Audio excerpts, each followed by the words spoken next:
Despite years of fair warning, the United States of America was still caught short on equipment when entering the war in 1917, and so would have to drag along old firearms with the new, including its first smokeless repeating rifle.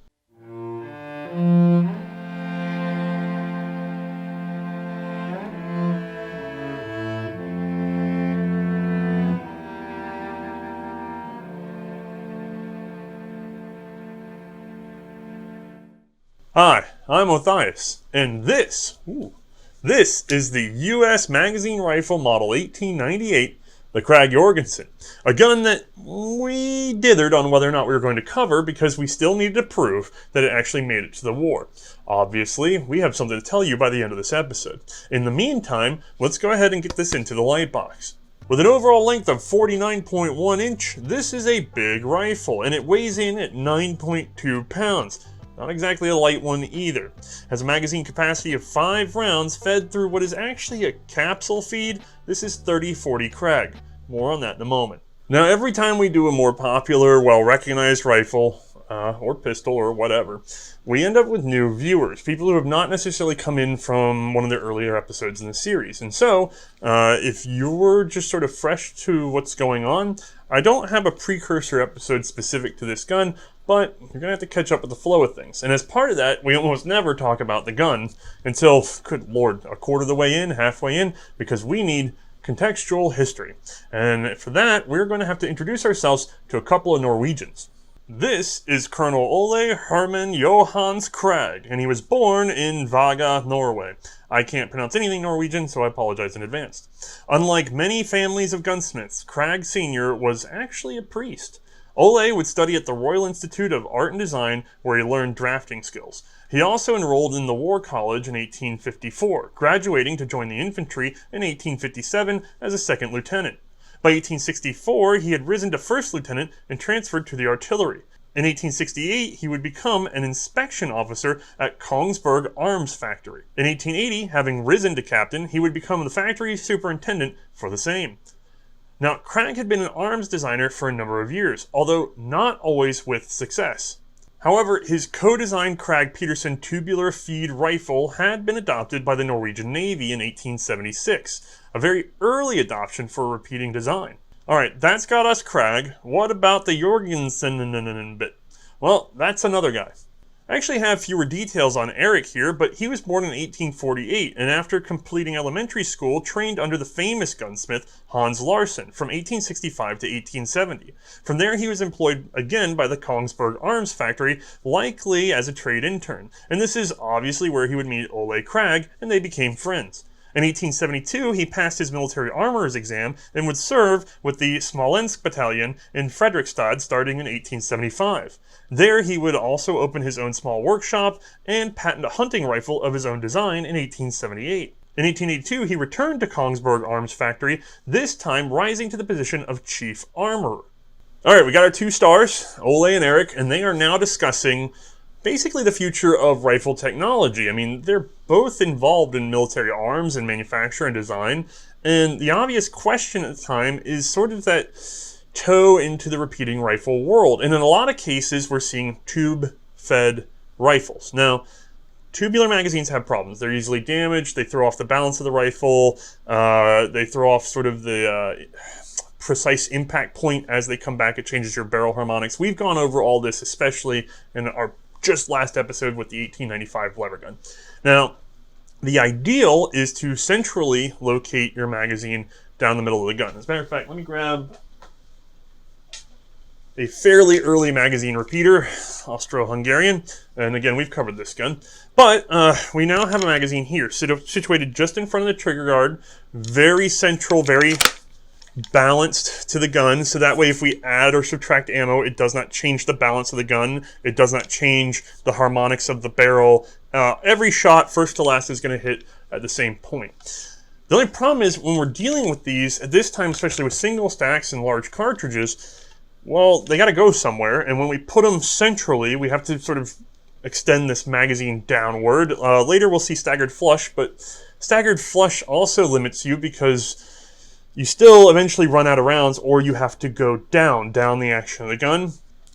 And wouldn't it be nice if we could get like 10 rounds sticking out, and then instead of having it press its way all the way, down where you can't get prone, it's all in your way, it's horrible, awkward, banging you in the kidney when you're carrying it.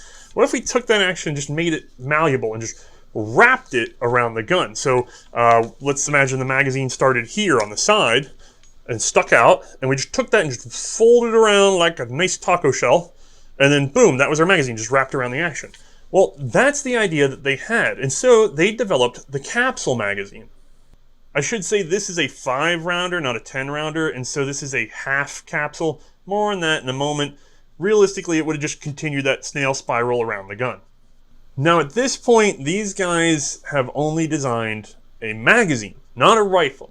So around the same time, 1886, Denmark is looking for a new repeating magazine rifle, and they're starting to fish around. They've got open trials, and these guys say, well, we'd like to show them our magazine, so we're going to need to put it on a gun, and besides, they need to test it. So they fitted it to the then current technology, which was the Jarman rifle.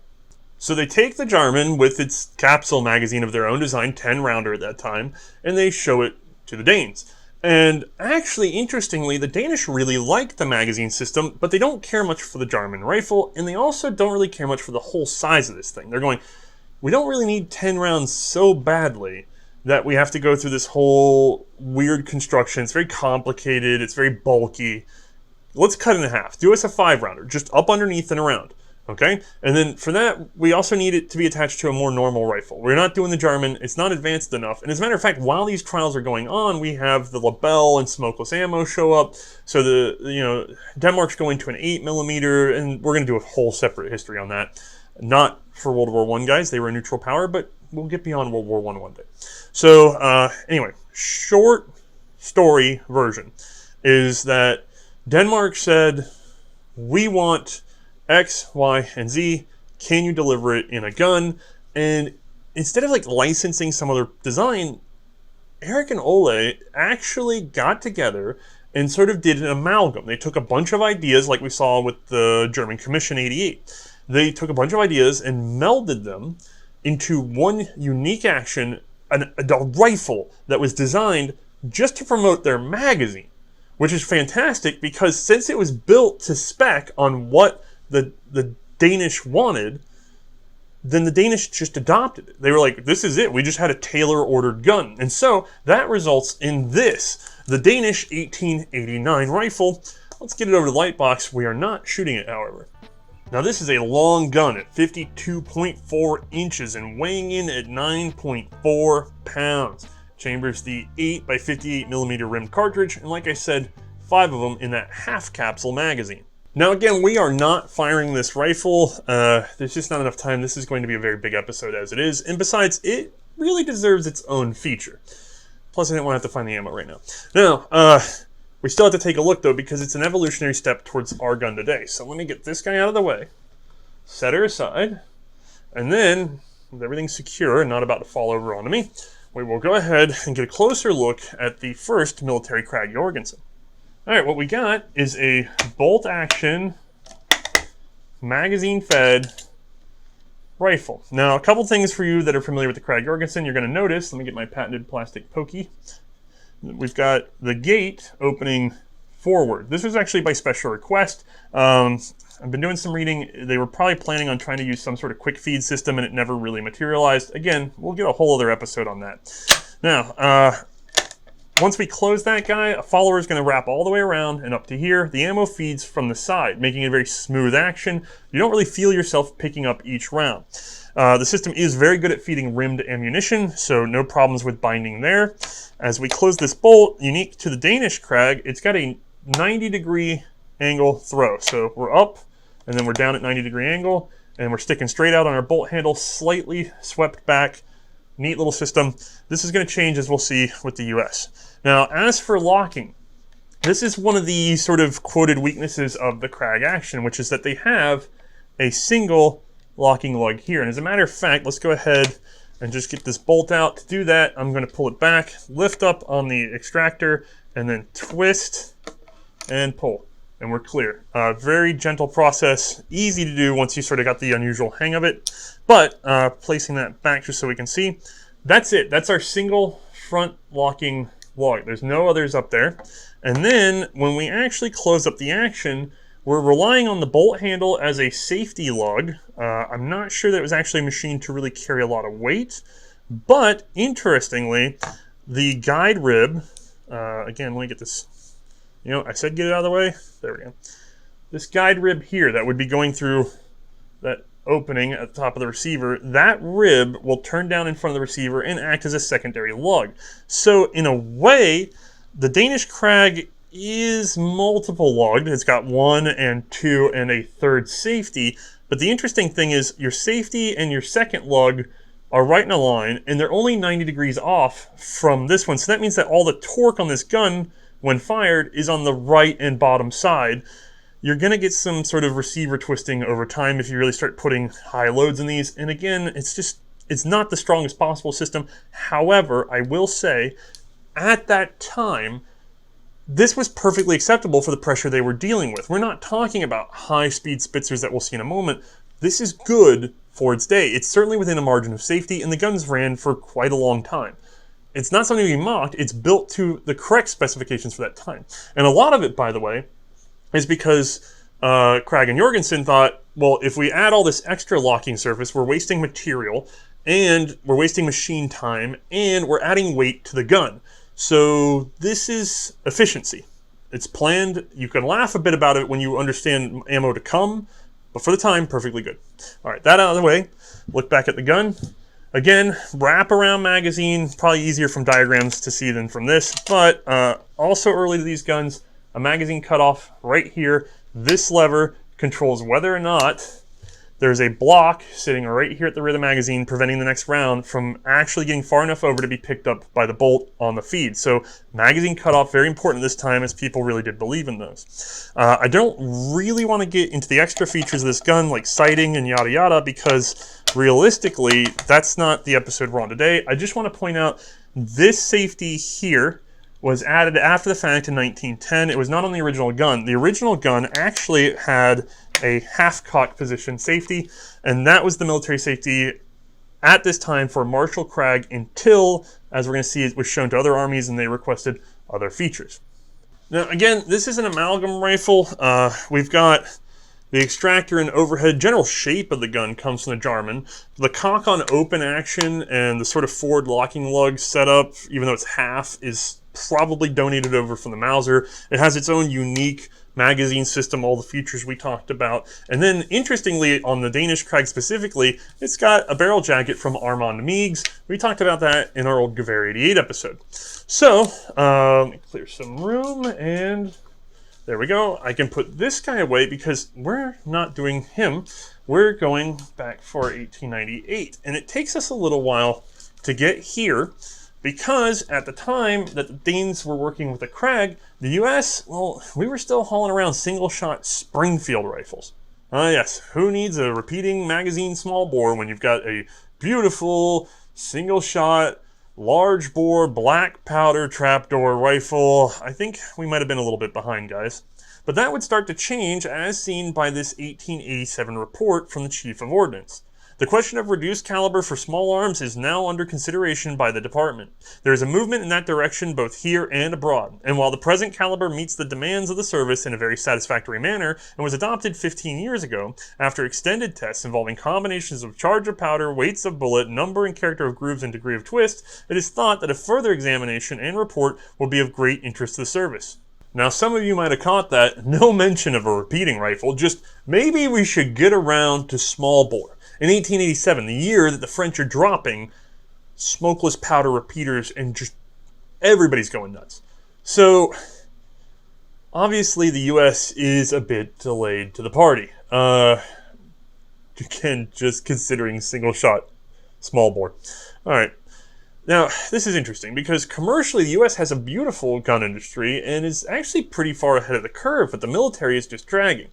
And it's easy to mock that, to sort of be like, I can't believe we weren't ahead, and of course we weren't, and blah, blah. But here's the thing. The US government and military at that time are nothing like the ones that we see today in especially the sort of financially conservative, penny pinching, why would we? And they may not even be wrong. The Springfield trapdoor was definitely outdated even by this point. I'm not going to argue that. But the US wasn't really getting into a big conflict with a foreign power in their minds. Like, they weren't planning on it. They didn't know what was on the horizon. So they thought of themselves as a frontier army.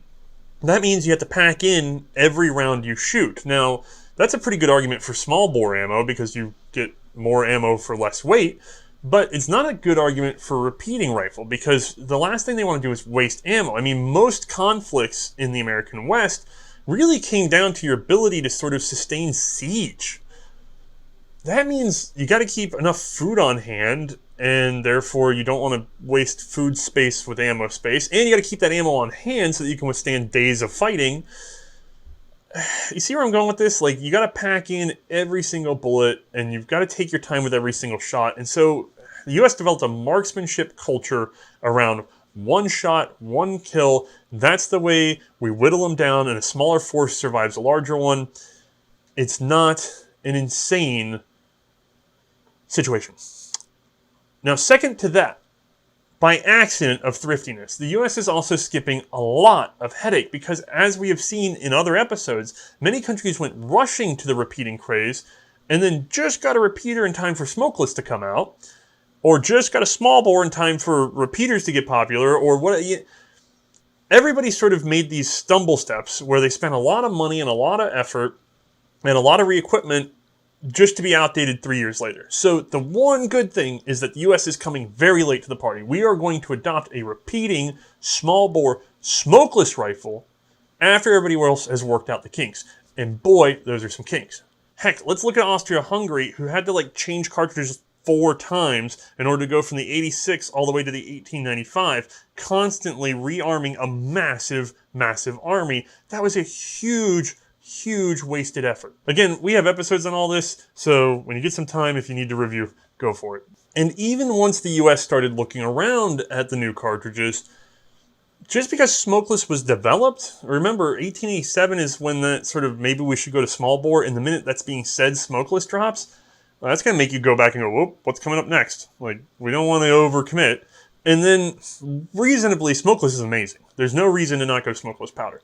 Except for the part where you can't get any. Like, it's brand new. A couple of people make it. It's inconsistent. You don't have a steady supply. Nobody will give you the formula to make it at home. That requires a fair amount of research. And so, the US went in big toe first, and then sort of tripped in. And they went to the right source because they started by visiting Switzerland and looking at a 7.7mm cartridge presented by one very intelligent man that we've heard of before. Eduard Rubin was a Swiss military engineer responsible for inventing the full metal jacket and methodically developing and testing small bore ammunition at a time when big bore was the ticket, especially improving that ammunition after the French dropped smokeless powder into the game. This guy is the father of what we consider to be the modern military cartridge, and Springfield had decided that this is where they were going to get their information. Now, as I said, the guys from the Springfield Armory in the US, I'd like to do the history of that armory, but there's a lot to squeeze into this, and there's some earlier guns. We'll get to it post-war. Lots of you guys know where Springfield is, and actually, I recommend a visit if you get the chance. But anyway, Springfield works with the Swiss. Like I said, they were curious about the 7.7mm cartridge they had because, reasonably to the US perspective, it was just heavy enough, just hard-hitting enough, and yet could still get going pretty fast. That's probably where we're going to call the line. The only problem is we're not really good at this fancy base 10 counting system. Can't you guys do something more sensitive where we have to divide by 12? So we're going to call that 0.3 inch. And that's where the US starts with the 30 cal. Now, an experimental cartridge or two were handy with Springfield, but they weren't refined yet because, again, the question of can we get reliable powder? Can we refine the process for producing these jacketed bullets? All these little details. Well, that wasn't their cup of tea. They were trying to pick a rifle and cartridge system. They needed to guarantee production of a cartridge, so they turned over to the Frankfurt arsenal and said, can you guys sort out what the heck we're doing with this ammo? Now, Frankfurt's goal was to reach a muzzle velocity of 2,000 feet per second with a 220 to 230 grain projectile through a 30-inch barrel. Pressure was not to exceed 45,000 psi.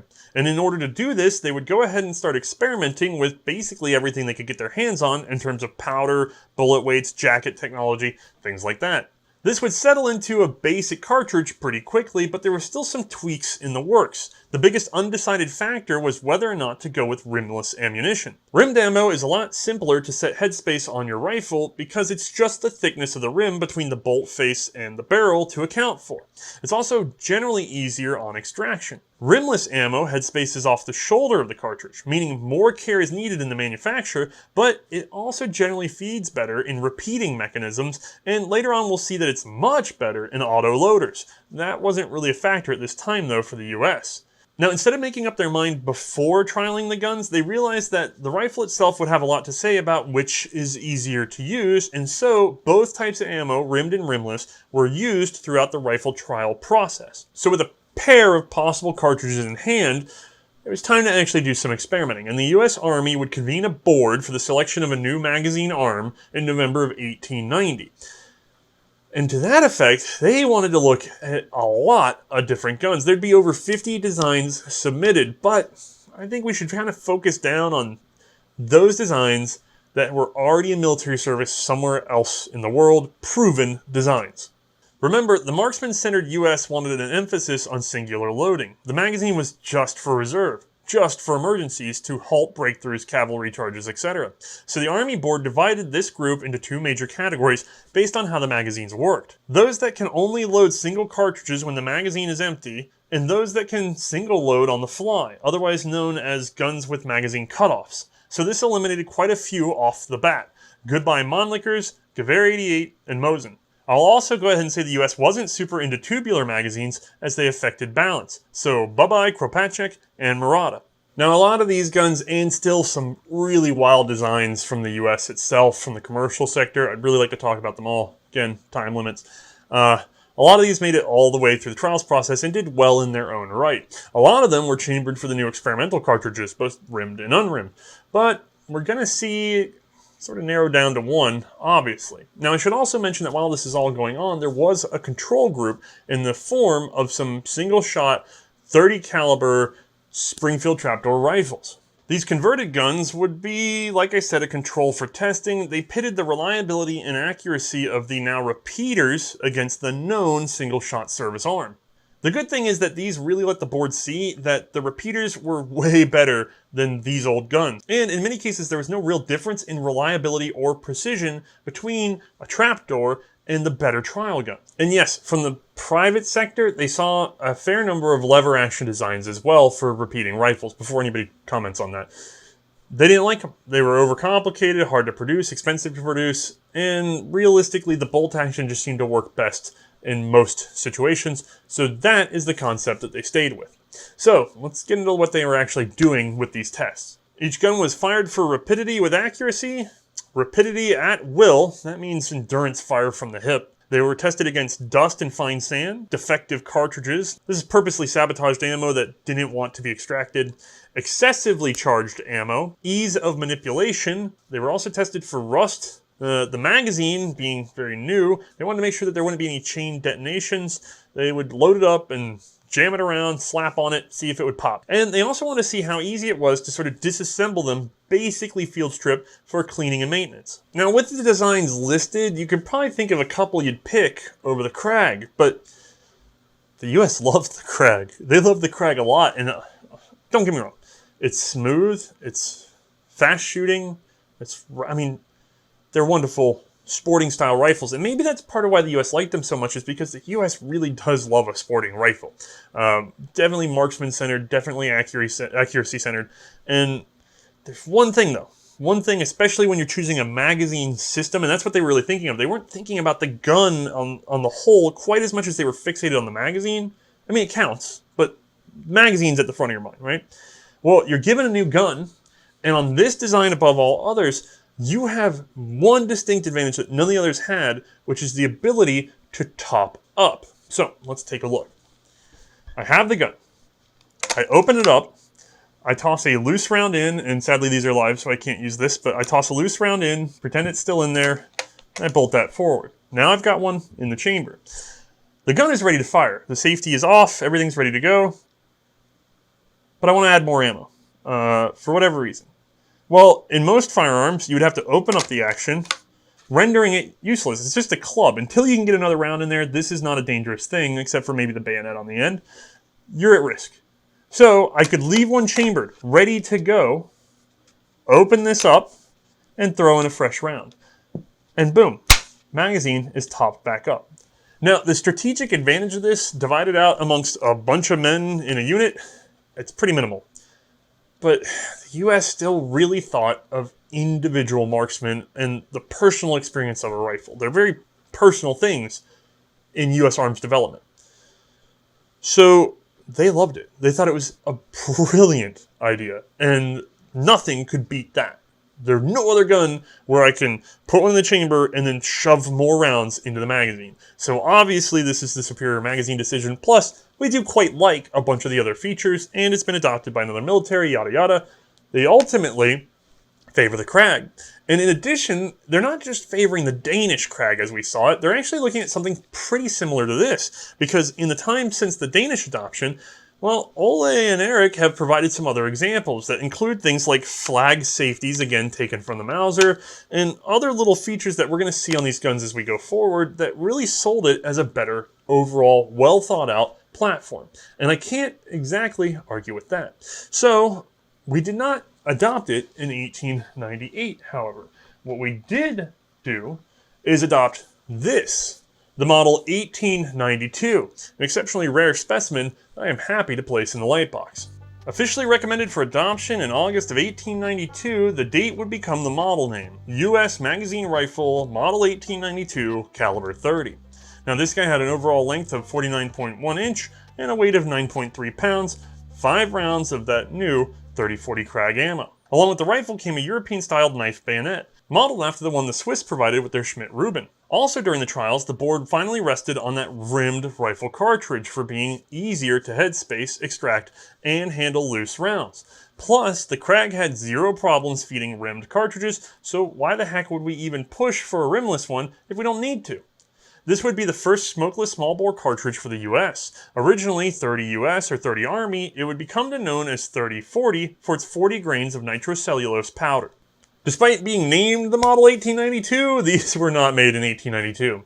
Or really in 1893, because, look, right away we adopt the gun. This is great. We appropriate $400,000 of US currency in order to start production and tool up. And then by March of 1893, it's not going so well because we're basically getting slammed by lawsuits. A lot of the US inventors are mad that some Scandinavian strumpet has strolled in here and taken the top spot in the US. They start crying foul and corruption and other things like that, which we see every time the US adopts anything. And so they have to retest all the guns and, well, at least the top contenders and a lot of the complainers. So the whole thing starts over again. And I'm going to save time by saying the Krag won again. They actually did prefer the Krag. They found it to be a better gun. It was certainly better than a lot of the ones that were suing. So this thing is resolved by, May, April of 1893 again. But we're still dragging feet because there's tool-up problems. We're getting used to a very complicated manufacture method. And reasonably, there's just little things to fix here and there. We don't want to make a big mistake of it. And in setting this up, the man with the migraine would be one Colonel Alfred Mordecai Jr., son of the famous ballistician and ordnance officer who refused to pick a side in the Civil War. Jr., however, had graduated from West Point in 1861 and served with the Union, with a commendation for his conduct at the Battle of Bull Run. He would be appointed superintendent and commandant of the Springfield Armory from 1892 to 1895. As we'll see, that's going to be one hectic period to be the boss. Now, the good news is the U.S. at that time really only had 15,000 active rifling carrying Army personnel that needed to be outfitted right away. So that's a very, very, very small number from what we've seen before. I mean, look at the Austro-Hungarian Mannlicher situation. We had a couple episodes on those, and it's like they changed the rifle and the cartridge every year to the tune of hundreds of thousands of each over and over and over again. So this can't be nearly as bad, right? We'll get this sorted out by end of 1895. Should be pretty good to go. Everybody good with that? Okay, we'll just put a pin on that. Never plan anything. It's not going to go the way you want it. Early problems included constantly pierced primers. These were actually blamed on the ammo at first, but it turned out that it would be the fact that we just had straight up flat firing pins instead of rounded heads. Take months to figure out. Also, the new smokeless rounds were eroding barrels fairly fast, so they would try tweaking in nickel content without much success. Suitable proofing charges were not really available, so we didn't have any way to really proof these things, and the stamping tools for the rear sight graduations were tied up, and for good reason. We didn't know what to stamp on them. It is no small thing to figure out the trajectory of a new cartridge and to get it right and marked down across your service arms with the correct average of, variance for the ammo. It's a big deal. And so, with the delays from the lawsuits and all that other stuff, and the last little tweaking of ammo and fixtures, and setting up for tooling and blah, we finally have some rifles coming off the line in a form, just incomplete because we got to fix the sights and other stuff. And we finally have some ammo coming in that's all correct. It's time to actually set trajectory and mark out these graduations. Big problem is it's now New England winter, and it is wet, windy, and cold. And cold, by the way, will change the trajectory of the ammo. So you have to sort of go, all right, mathematically, what is this really going to affect the ammo? But you got to wait till spring to really test the difference. Well, we'll wing it and keep sort of averaging. And this just, it is delayed, guys. They can't get the numbers down. They can't prove them down until all the way into the spring of 1894. That is a huge delay. Granted, parts are still getting worked on. It's not like you're actually holding up all of production, but it's just another little problem that's dragging the rifle down. Regardless, though, by spring of 1894, we're starting to see a little bit of production, maybe 200 made. And then, slowly, we get into 40 rifles per day. We're starting to really get things rolling. And by the end of 1894, we're cruising right along. So we've got our gun. Now, before I get into too much of that, though, we do have a rare and wonderful model 1892, the original US Krag, in my hands.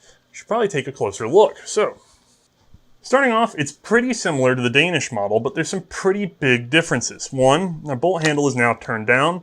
That drops us in right at our trigger. Beautiful spot to be. It's just nice, just good ergonomics. And it keeps it tucked up tighter to the gun, keeps it out of the way of your kidneys. Now, opening her up, all the locking action is basically the same. And then for the magazine, we now open downwards. This allows us to just sort of take a handful of rounds, dump them into the action. Works out very smoothly versus not having that, but not nearly as fast as, say, a stripper clip. We'll get there in a moment. So, closing that up, again, follower wraps around. And as I close this up, we're going to see that we have a new flag safety instead of that half-cock position. This is much smarter. And if I twist her around, that's going to pull back our cocking piece, lock it open. No bango. Interestingly, on this early model, the 1892, I'm going to decock this gently. Interestingly, there's no provision for this to be turned when she's decocked. So this would be a damage point, especially you can see this is even getting loose. This is a potential damage point that this can get torqued on either intentionally or unintentionally while you're in the decock position. Now for the magazine cutoff, I guess we should probably take a look at that finally. So I'm going to actually remove this bolt. Now this early extractor is not nearly as flexible as the later ones. So on an 1892, it takes a little extra effort to get this extractor out. I'm going to pull it into my lap and do some quick, basically finger busting exercise here. I'm just gonna pop that up, twister. There we go. Whew, a little leverage, huh?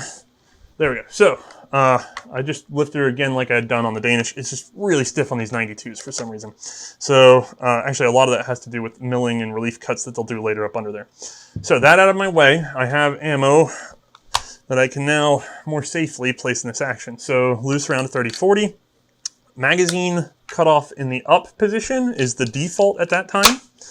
That means it's cut off. So this section here is perfectly flush. I can drag along it and you notice she's not picking up. If I flip her down at this time, and let me make sure that she's got, there we go. I flipped her down, she's popped the rim over. I don't have the bolt, so the patented plastic pokey's not perfect at this, but you can see I now have the ability to sort of push it forward. It would feed because it would be perfectly supported, but again, this is no bolt, and I don't really want to mix live rounds and a bolt. So up is off, down at this point is on, And that's the way the magazine runs. And I'm going to make sure to pull this guy right back out. So I'll reset this bolt real quick. And twist her down in and let her pop into place, which goes very smoothly. And we need to talk a few other features. We'll get to this guy in a moment. But if we get up to the front, the very first version of this gun, this would have been a solid piece. It's actually been cut out, lightning, easier, less wastage, yada yada. So the very earliest ones, this is a nice solid upper band. You'll see that we have a cleaning rod. It is a full-length cleaning rod. That's going to change shortly. And then on the muzzle, and I'm sorry, I don't have a lot of room to maneuver in here, guys. We're actually flat cut at the muzzle. There's no crown or recess in there. This is very easy to damage in the field, and it's very unique that we have this feature still on the gun. If I get to the rear, the new cartridge was softer on the shoulder, so they didn't see the need for a curved, fancy butt plate. They just went ahead and did it nice and flat, and you can see it's a very flat, 90-degree almost butt plate and flat actual metal plate itself. So sharp toe, early features. We're going to see this all tend to go away. Before I get to this next part, I want to make sure I say something. We tend to treat the Krag model and the sight model as separate, especially for this episode, because there's a lot of sort of interchange between the two. There's basically some pettiness with these sights. So, that said, let's take a closer look. Now, ooh, I almost forgot one thing, guys. Real quick, that ejector is just a tipping piece of metal. It's teeter-tottering because of the bolt's position. On the Danish Krag, it had been a spring. So, neat little improvement, and it'll get further refined as we go into this. Now, here's our rear sight. This is the 1892 rear sight. So, model 1892 rifle, model 1892 rear sight. It's a slightly tangential sight, so we can get a little tangent adjustment up to 600 yards marked there. And it's in steps, so these are in hard limits. It's not a slope. The reason for that is because you basically pick your spot in a hurry and you're not accidentally walking up and down by a little bit. You're also able to find it in low light. You can sort of feel where you've ended up. You don't have to actually read the settings if you really can't get a look at the gun. This is a more sort of rapid automatic system. Now, after 600, we pop up our ladder. And then this thing ranges up to 1,900 yards. Red, good Lord, trying to fit this stuff red that way. So, overall, not an unusual sight for the time. Certainly unusual for the US. We weren't quite accustomed to these in a lot of ways. We had previously used a different sight that I'll get to in just a second. This push button here could often be a little weak and allow the thing to sort of slide up and down. And the ladder itself, they had to reinforce the spring repeatedly so that it wouldn't sort of pop and walk as you were making your shots. This was an attempt by the US to get away from a windage sight. We really wanted to be able to sort of just have a dumber sight that was much tougher for military service and also easier to make. We'll hear more about the sights later on in the episode. But for now, they're set up, they're working, okay. We're certainly sworn off on the idea of these sort of fixed sights instead of windage adjustable. And we're ready to roll, right? Turns out we're not hitting where we're aiming because the calculations for the cold weather ammo didn't pan out for the warm weather. It's time to recall all the sights and remark them, regraduate them, and put them right back on the guns. And while we're doing that, turns out that the barrels are rusting. Apparently the primers have corrosive compounds, and we are not being religious enough about our cleaning. So we've barely got couple hundred guns done and they're already rusting out. So we have to change our doctrine on how to handle cleaning the rifles and maybe look at cleaning up the ammo. But finally we're settled into a gun. We're getting into 1894 deeply. We adopted this 2 years ago. Come on guys, we're ready to rock and roll. Nope, it would take until late 1894 for the bayonet to be ready. This was mostly due to trouble setting up manufacture and delivery of suitable scabbards. With all that finally resolved, Springfield could get to work re-equipping the Army. And surprisingly, the job was mostly done by June of 1895. The cavalry, however, lagged behind. I'd actually like to get into these carbines in a separate episode. They represent a lot of detail we can't fit into this story today, and their impact on the Great War is practically null. So this is not going to be a right-away thing. Just know, however, that they are regularly faked, and so picking up an authoritative book, like the ones listed below, is an absolute must before looking at them. Alright, the core army is equipped, the cavalry, we'll get to them in a moment, but we're on the way. We still have rifle production tooled up, so let's go ahead and start getting these out to the militias and the reserves. And why do they keep mailing them back to us? And why are they all horribly broken or complaining about things that don't seem to be a problem? What happens when you give a rifle like this to an army that had previously only had single-shot big bore guns? Let's take a look. Because, number one, like I said, with this gun decocked, that safety won't flip. And so a lot of guys were cranking on this or just dropping it, and these things were getting torn messed up. So we're gonna have to do something about that. Number two, just because it is a repeater and we're on a custom, on those trapdoors, there was actually some training to shoot with the middle finger at that time. A lot of people were shooting with the middle finger, and then that way they had their index finger ready for the operating of the gun, and also switching over for loading. So if you're in the habit of bolting down and then using your middle finger here, but not necessarily maintaining that grip on the bolt because you're not used to a bolt, well, what happens is, in order to get that middle finger into the right position, you'll bump up the bolt just a bit. And what's going to happen is, as we pull this trigger and this cocking piece falls, it's going to tug the bolt back into lock. It's going to drop it back down because the whole system is designed to keep us into lock. But with that finger there, it's going to basically slow or retard the fall of the firing pin. That means light strikes that are entirely caused by the user, not by the gun. In addition to that, we're also going to have some trouble with our butt plate. This square butt, when wrapped on the ground nice and hard in the manual of arms, well, if you come at this angle right here, boom, hard with that straight butt, which we are unaccustomed to in the US, you're going to chip that toe right off. You're going to bend this guy, chip this metal, snap that toe off. These things are chewed right up. I'm very glad that this one's actually still here because drill really wiped these suckers out. So that would have to be changed as well. And as a matter of fact, I say all that, there's actually a fair little crack there. Now, last thing that was really a big complaint is this cleaning rod up front. Let me get that zoomed in. Sticking out like that. Remember, the guns were linked together for stack arms with this swivel right here. That's the thing where you make your little rifle teepee. Other problems, well, lots of little minor things, but hey, when we put it on our shoulder, I get a burn because there's just a little bit of exposed receiver right here that's heating up, and I am unaccustomed to repeating rifle temperatures. So can we get that covered up? Thanks, great. Another problem, by the way, is that the early ammo was too thin-walled. So occasionally you get case head separations. The back comes ripping off, gas vents into the system. This is not a well-designed system for gas venting, so oftentimes you'd have it all vent into the magazine. The magazine would blow open, maybe even get damaged, extra cartridges flying out, terrifying. We need to fix that. So they would thicken up the case walls, but that meant by October of 1895, we're recalibrating the sights again because the cases, the cartridge has been changed just a little bit again, and again, we're not that accurate. And this is still just the 1892 sight. So there's lots of little problems chasing into the system, just in terms of education, but also in terms of actual mechanical difficulties and little refinements to manufacture where we're wasting a lot of time on little details in this gun that we don't need to. And the biggest problem really is that the US didn't trial this gun properly. We tested it and had trials, and then we announced a winner, and then we went with that. We didn't make 1,000, 2,000 and put them into the field. We just said, well, this is obviously it. We tested a half dozen of them. Now we'll make a couple thousand and hand them out. No, not a couple thousand, tens of thousands and hand them out. We don't see this in other systems. I mean, when we're in Europe, we see, we'll make 1,500 and hand them out for 6 months and see how many of them make it out. So in a lot of ways, the 1892 is sort of an extended trials gun that became an adopted gun.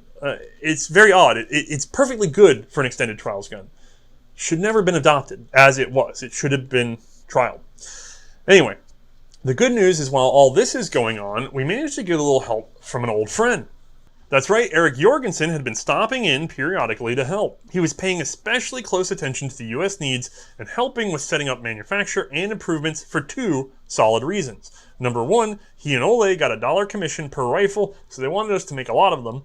And number two, he was showing the action to another country and wanted to make sure that he could roll over any improvements into his own designs. That's right, while the US was still fiddling with their extended trials gun, and the Danes were just happy with that thing, well, the Norwegians came out with this. This is the Norwegian Krag Model 1894. And again, we're not firing it, but let's go ahead and squeeze it into the light box. With an overall length of 49.7 inches, it's still as long as the others, but it weighs in at 8.8 pounds. And again, 5-round magazine, this time firing 6.5 by 55, a wonderful little cartridge, which was actually the result of a joint commission between Sweden and Norway to adopt one common cartridge, although they couldn't get together on a rifle. The Swedes went to the Mauser Model 1894 and later Model 1896. The Norwegians also agreed with the US that loading wasn't that big of a priority, and plus, there's some hometown pride in having your own action adopted. The Swedes didn't adopt a Swedish gun, they adopted a German one. So, they went with the Krag. And not entirely a bad decision at the time, but as we'll see, not exactly future-proof. Regardless, these guns, about 20,000 or so, made it OEWG at first until production at home was started, and they would serve all the way through World War II. Another story for another day. Now, I am almost sad to say that more features of this gun didn't get rolled in with US production, but let me make some room because we got to take a look. This thing would actually be influential for the US. So, I'm not going to go through everything, however, just some big key factors. Number one, look at this tangent rear sight. See how it works? I flip it up, I push this guy in, and that's my setting. That's going to be critical. We'll see it in a moment. Now, number two, if we get back to this bolt, we have an interesting feature, which is that I can open the bolt up, and then I can, sorry, it's kind of hard to get this at an angle, but see how the bolt's staying there? It's not wandering around or anything. That's because there's a notch in the receiver just there and a corresponding shape on the top of the extractor so that once we get to, and I see here, I can just, but once we get back far enough, click, and we're sort of just ever so lightly tugged in. Just like a quarter pound, eighth of a pound of pressure and we're over it, but the weight of the bolt isn't enough to get it rolling. That is really handy, especially if you're, say, like a cavalryman and you're trying to, ride and load, or if you're just somewhere where you want to keep the muzzle down and load. This is a good little feature, and it's inexpensive to sort of fit into the system. So the US would be very happy to adopt that and some others, and basically we see a series of changes working their way through the 1892. So this is our gun. And look, the stock's a little too thin, it's breaking, we talked about the flat. There's all sorts of fittings that can be remanufactured in a way that's much faster, and we keep doing it. The US doesn't just go, whoa, we should roll all these into a new model. No, the changes keep being made just right away. And so what happens is, by the time the 1892 series is done, there's very little parts interchangeability between an early 1892 and a late one. And the US sort of starts to realize, we got two different guns. And let me tell you, it's a lot of little changes. I can't really speak to all of them right now, but let's just get a quick scroll by because this is just crazy. This list is pretty long, so let's hit some highlights along the way. The cutoffs flat spring has become a coil. The ejector pin was changed from an L shape to a rod. The bluing of the bayonet blade was halted. Cleaning rods went from brass-headed to steel. The upper barrel band was opened up. The muzzles were crowned, and the stock wrists were thickened. All of that was considered an 1892 Krag by early 1896. That was one gun that could have any of those changes one way or the other. Field armorers probably hated this rifle so bad. And it really kind of came to a point where they went, okay, we get it. We can't continue to call this the 1892 because it's basically, it's a continuum. It's not two models of gun being called one gun. It's dozens of models of gun being called one gun. We have to stop, reset the clock, incorporate all of these changes plus some others that we have sitting off to the side, take a breather, wrap it into one, and we will name that the new Model 1896 magazine rifle. This is also a very uncommon gun. Let's get a look at the light box. Predictably 49.1 inches long and weighing in at 9.2 pounds, you will be surprised to find out that this still chambers 30-40 Krag in 5 rounds. Guys, it's very similar, it's just lots of little differences. That's right, one of these things is not quite like the other. One of these things is from 1896. So, By the way, special thanks to John for loaning us these. They're very uncommon, they're very rare, very valuable. And if it weren't for you loaning them, I might not have gone into this much detail. I kind of hate you. So let's clear the path for just a second, and we'll see some of the changes. So, down we go. And guys, it's another Krag Jørgensen. I don't know what you want from me at this point. But what the US has done is incorporated a couple of good little features. Number one on that list, just obvious off the bat to me, clink. We now have a rib with a pin set up over the extractor. That's going to set us up so that we now have that Norwegian system of keeping the bolt open. Oh, there it goes. So no slopping around. Beautiful, right? Simple, easy, and effective. All right, so second to that, remember we had a big problem with the safety. Well, decocked, we can now happily flip her over. And not that it was going to do anything anyway, but at least it doesn't mess everything up. So everybody's happy there, and less damage to the gun. A number of minor changes throughout the system, but like you saw the list, okay? So we'll get this further forward without making a huge mess. Our buttstock now has a slight turn to the toe. No more cracking when we're doing our drill. Thicker wristed stock, pulling it back. New sight, talk about that separately. At the front, you're going to notice we've gotten rid of the cleaning rod entirely. Much easier to use the stacking swivel. And where the cleaning rod ended up is all the way back here in a butt trap. So if I can just, and I'm sorry guys, I have to go off camera to use my thumbnail without bending backwards. There we go. Three-piece segmented cleaning rod now in the butt. So that is a lot easier and still plenty portable. As a matter of fact, we may even have taken off a little weight from drilling that out, and some slight changes in here, just a little bit of weight savings and a lot of manufacturing savings. So this makes it a pretty good improved model. Now, where does that leave us with the sights? Because as you saw, they were a little changed. Minor update, minor loss of an argument. So zooming in, all right, so the big defender of the fixed sight was actually Alfred Mordecai. So he felt, like we said, that dumb is better.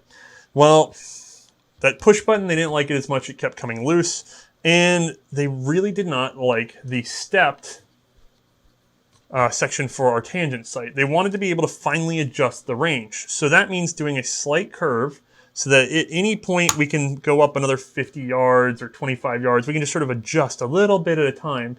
And yes, that gives us the ability to more finely adjust our sight, but we can't do this in the dark anymore. We have to pay attention to what we're doing and trial and error shoot.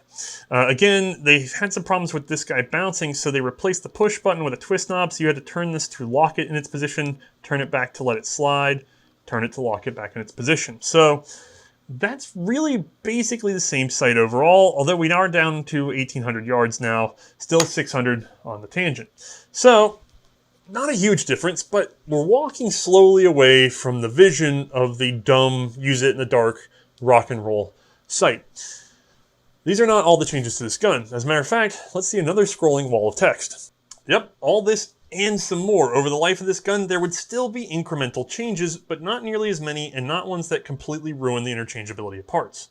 Oh, here, let me see this, move some space, and then my 1892 rifle here. Before we say goodbye to it, I want to point something out. Those that were still sort of in inventory, not issued, would be updated to the 1896 modifications. And then, around 1900, these guns would be pulled from the field and updated to, actually not even this, we're going to talk about another model, obviously, since we started with the 1898. But the point being is, most of these were up-converted to some form or another. And on paper, 6,000 or so escaped. Add in military service through quite a bit, and then surplus and chopping down for sport guns. These are very rare. So keep an eye out. 1892 with original hardware, no updates like this one. Fantastic to have it on hand. Thank you again for loaning it, John. So I'll set that aside, and we'll go back to our 1896, because this is actually the gun that we were using in the Spanish-American War. We briefly covered this conflict in our new Army revolver episode, but basically the US and Spain got into a tiff around Cuba. A US victory left Spain reeling, and the Americans in control of Puerto Rico, Guam, and the Philippines. Plus, Cuba was independent. Now, overall, the Krag acquitted itself well in the conflict, but there would be major complaints, and most of them are less to do with the rifle itself and more to do with comparing it to the then cutting-edge Mauser 1893. Just because you lost doesn't mean you had an inferior gun. That Mauser in 7mm is a powerhouse of reliable, accurate, and fast stripper clip loading military rifle. The US took notice. Repeating fire was deadly, and rapid reloading put you back in the fight sooner. Strangely, despite the little metallic clips, the Spanish still did their best to aim. So the first complaint was that dump loading was a mess. Theodore Roosevelt's own Rough Riders complained that they had spilled hundreds of perfectly good rounds trying to reload on the climb up San Juan Ridge. Also, that 7mm cartridge, that thing was moving 25% faster than the Springfield's ball. So, you know it's a good gun when you lose outright, and the other guy goes, man, I wish I had that gun. So, the Krag's days were kind of numbered, even at this early assessment, and it doesn't mean that it was kicked right out of service. As a matter of fact, the next model that dropped right after the war, it wasn't going to incorporate any of the improvements based on the experience of the war, because that gun had already been designed before we went into it. It just sort of held up on production because we were in the middle of a war. So what drove the next model after the 1896, if not the Spanish-American War, was mostly the cavalry. They wanted the magazine cutoff reversed. Currently, the magazine was off with the lever up. Since in the US single shot was default, the lever was left up most of the time. But when shoved into a scabbard, like on a horse, that meant tearing leather and bending metal because it was sticking up. And with that request, just to invert the way the cutoff works, that would introduce an entirely new model because that's a weirdly different mechanical change, and also, again, little things that want to get done. So if I reach back over and grab our 1898, I can, oh boy, there's a lot of room here. I'm going to set this guy down. And I will actually set this back to my side. Sorry, gentlemen. And let's take a closer look. So, overall, dang near identical. I mean, you're going to be hard-pressed to pick a difference between this and the 96, except for that sight. More on that in a moment. But now, if we open up our action, as a matter of fact, let me just go ahead and get that bolt free. Much easier by the time you get to the 96, by the way. And now the 98. Let me just load around. All right. We'll put this in the previous single shot position and close. And immediately have a jam because I didn't put it all the way in there, guys. Dump feeding is not perfect. There we go. Now, if I use my patented plastic pokey to give her a shove, yep, I'm actually hitting that rim. Now, it would feed if this was a bolt. Patented plastic pokey is not a good bolt. So if I flip her down, we are smooth and clear, and magazine is off. So that means that we can go around with our magazine off with this guy down. Now, the funny thing about this is that essentially we've inverted it from what modern doctrine would be, which is to go around with the magazine ready. So it's actually a bigger headache to go around with a ready magazine than it is to go around with a single shot magazine. And this is being dropped as a feature after the Spanish-American War just taught us that we would rather load faster and shoot faster. Beautiful, guys. Way to go. Way to go.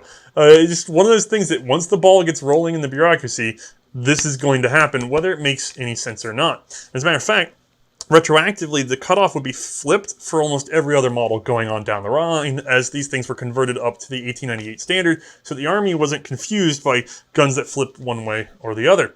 Now, of course, this gun requires a whole other set of changes in addition to that, little changes, so let's roll that big, beautiful list. Most of these are fairly minor, but again, notice the conversion starting in 1900 to the new magazine cutoff for the old guns, making original magazine cutoff guns like we have today very hard to find. Guys, I know this is a very long episode at this point, because I've been filming it for longer than you've been watching it. So, let's go ahead and finally get, now that we have our model 1898, our topic for today, let's get it over and look at the inside of this thing with magical X-ray computer vision, courtesy of Bruno. Let's start things off by dumping 5 rounds into that magazine.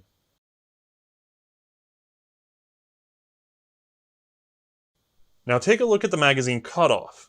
Flipping it down prevents the next cartridge from feeding, so we'll single load.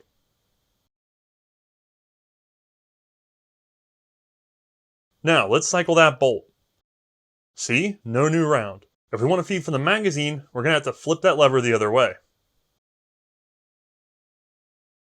There we go. Now otherwise, this is a pretty straightforward rifle.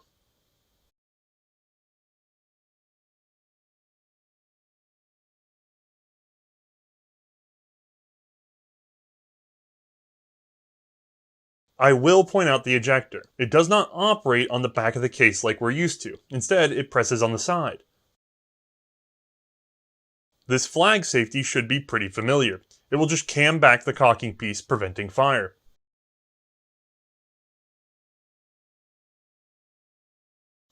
Now, the follower and arm may seem complicated, but it's actually pretty similar to any of the vertical Mannlicher systems. It's just laid out horizontally.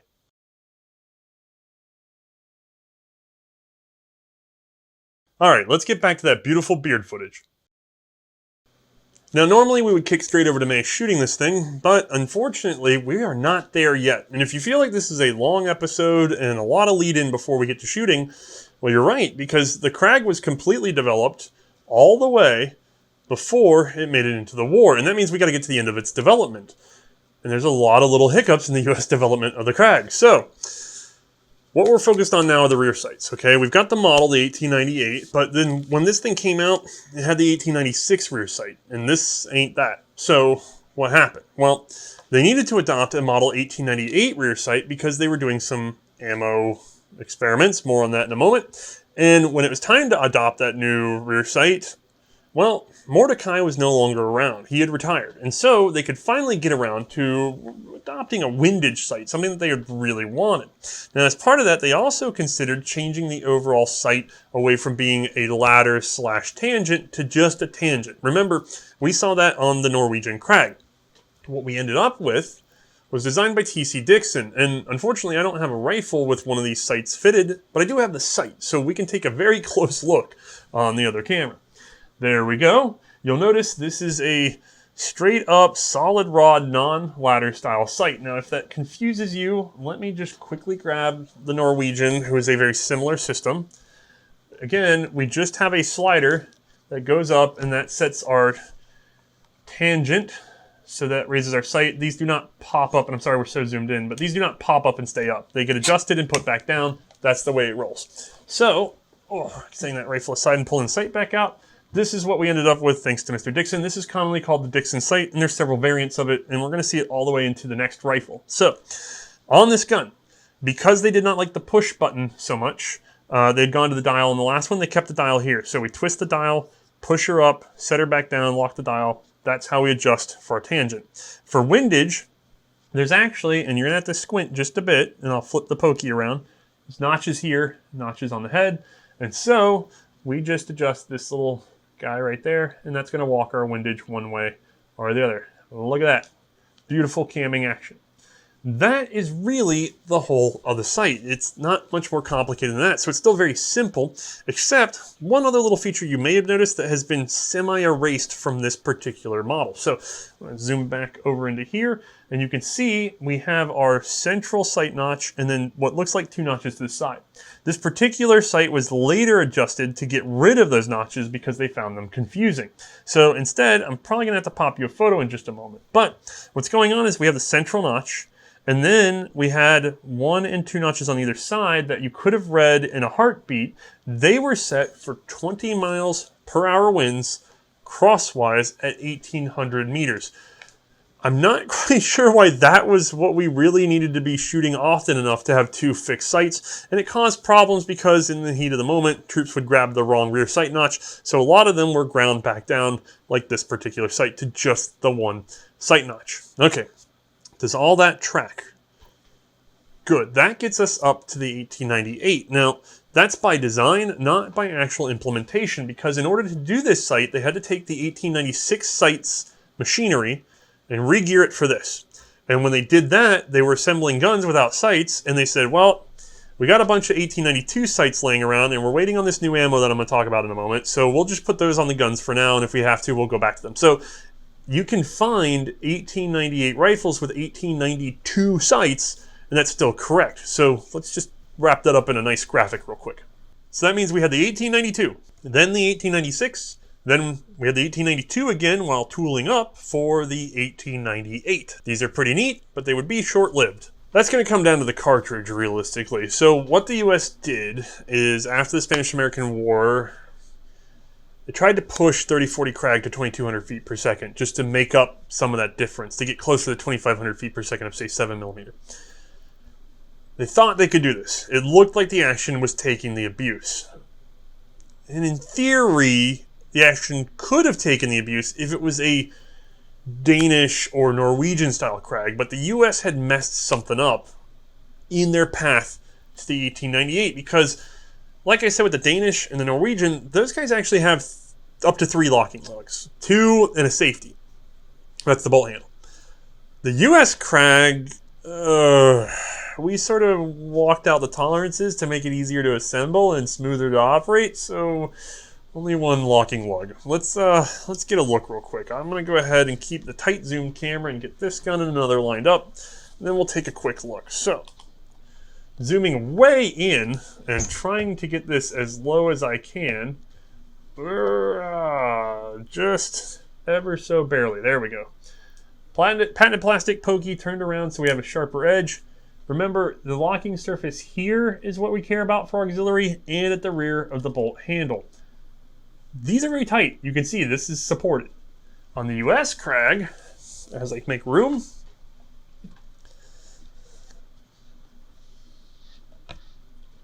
that's not a given. So we've got a slight gap. I'm trying to do this off the monitor. We got a slight gap there. It's kind of dark.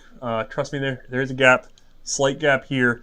That means that when we fire this gun, that front lug over here, that is bearing all the weight, all of it. The rest are just reserves. They're there for when the lug invariably stretches, fails, breaks, whatever, and therefore you don't lose an eye, but you're still losing the rifle. It's not good to hammer 2,200 feet per second out of an action with a single locking lug right at the bottom of the action. So the US, however, did not notice that right away. That means that we went with a new cartridge, 2,200 feet per second, for actually a year and a half or so before realizing, that's not going to work. Which means we had to then abandon that cartridge in 1900, and it's time to go looking for another rear sight. Now, by this time, there's a change in the bureaucracy.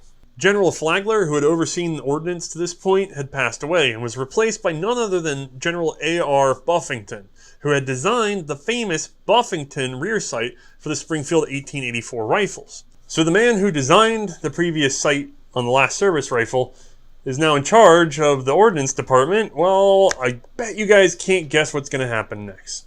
That's right, we end up with what is fitted to this gun, the 1901 Buffington rear sight. Now, this ain't going to be the last of it. As a matter of fact, we are now looking at a showdown between the Buffington sight and the Dixon sight that will last all the way into our next episode, if you want a hint. So, we're going to have to stop and take a look at what makes up a Model 1901 rear sight. I'm going to keep my deep zoom so we can see what's going on, and look at this. There's a lot going on. Now, I am going to have to get in with my patented plastic and point out that we have a ladder again, so that we do have a, let's see, we'll rotate to unlock, slide up, rotate to lock, push down. That's a very slow process, I'm not going to lie. Now, we're up on our tangent setting, and I'm sorry that, there we go, get that a little more central. Tangent setting, nice gradual slide. That thing is set up beautifully, don't get me wrong, but we've gone back to a ladder. And ladders are not my biggest friend, and they are extremely hard to get into frame when I have my advanced zoom on. So, you guys understand the ladder principle at this point. I don't need to explain it. It's back.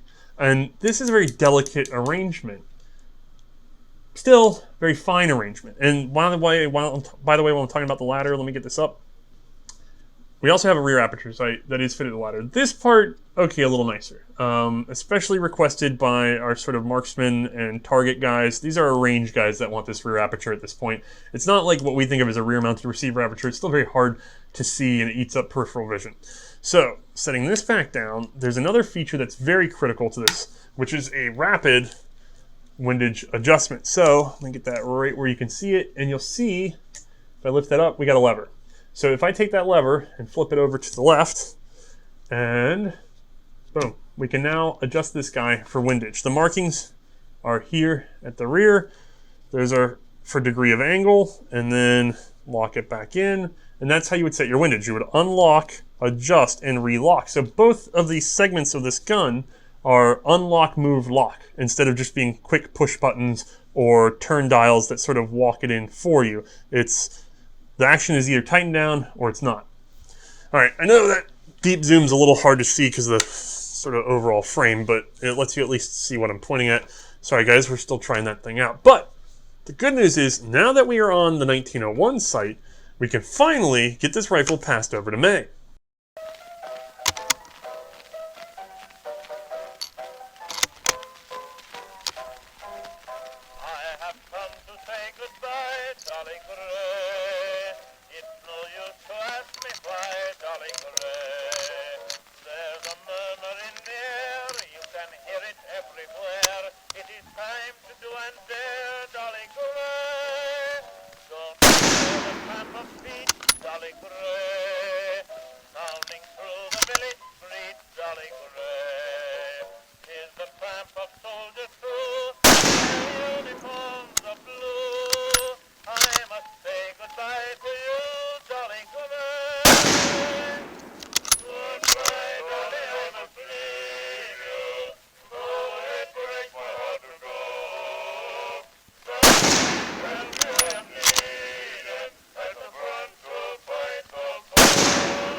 I will not lie, in many ways, the Krag is a very elegant rifle. Honestly, the magazine is the only thing that's just so weird about it, sticking out the side like that, but not really cosmetics we're concerned about. Instead, we got to get back through a little bit more history, because even though we got to the 1901 site, that was not the final pattern for this gun. Oh, and I should just remind you, just like with that 1892 retrograde, got the same problem tooling up for the new 1901. That's right, we did the 1892 site, then the 1896, then the 1892 again, because we were tooling up for the 1898, and then while we were tooling up for the next one, we went back to the 1896 before finally getting ready to produce the Buffington 1901. All right, pride is satisfied, everybody's got what they want in the marksman department, the range guys are happy, and it certainly works well enough in combat, presumably. We're all very happy, and we can just finally leave this thing to rest, and we're on the final pattern of this gun, right? Seriously, dude? That's right, General William Crozier would replace Buffington in November of 1901, and within the year, he was fed up with those delicate target sights. It's time to change the sights again. Okay, so we're going to ditch the 1901s, and we're going to go back, actually, to the Dixon sight, but we can't just use our original one, because this is set up for cartridge that ultimately failed. So we have to make a whole new Dixon sight. I got one here. These are going to be sighted for, again, 2,000 feet per second cartridge. And we're going to work in some minor changes, like the fact that remember the 3 positions at the rear for the notches? That was confusing. We're going to go to just one. Let's take a closer look. So here's the new Dixon sight. We only have 1 notch, and actually, without showing you the back of this thing, this is as adopted right away. Later on, in order to appease some of that target shooting community, they would go ahead and add a rear aperture, rear peep. That flips up. Let me tell you, that is the hardest thing to look through on Earth, and I'm sure I'll get a bunch of comments on how to properly use one. There's no way this thing was combat ready, though, this little guy right here. That's just to appease the guys on the range. So mostly, you're still back to a single notch, and again, no sight ladder. adjustable with the knob, windage adjustable, all the same stuff we saw before. All right, so Crozier signs off on this guy, the model 1902 Dixon sight. So 1898 Dixon, 1902 Dixon, and in between is the 1901 Buffington, which came from the 1884 Buffington. There's a lot going on. Just jazz hands. All right, so let's review. 1892, 1896, 1892, 1898, 1896, 1901, which actually goes straight to 1902. No step back for once. We're good. All done. Everybody's set. Not according to the cavalry. Okay, what's the problem now? Well, I'm going to have to borrow the Norwegian for this because I don't have a US with a Dixon sight. But the cavalry are upset because when they adjust their sight out for long range and then they try to shove it into their scabbards, the scabbard again, gentlemen, this doesn't flatten out. And so you either damage the scabbard or you damage the sight. They get bent up, and let me tell you, bent up sight is no good. Fair point. Could you guys just put the dang things down before you shove them in the scabbard? These are used plenty of other places. They don't have this problem. Actually, there's some other solutions. We'll talk about this in another episode. But instead, the cavalry go, well, whatever happened to that 1901 style sight? Because with that little guy, if we have it sighted out and we're not paying attention, okay, ladder up, right? And we whack it, it just kind of goes down flat. Not enough to bend it and not enough to tear up the scabbard. It's not perfect. It's still winging the handguard, but, you know, it's a dumb move, but it's not a dangerous move.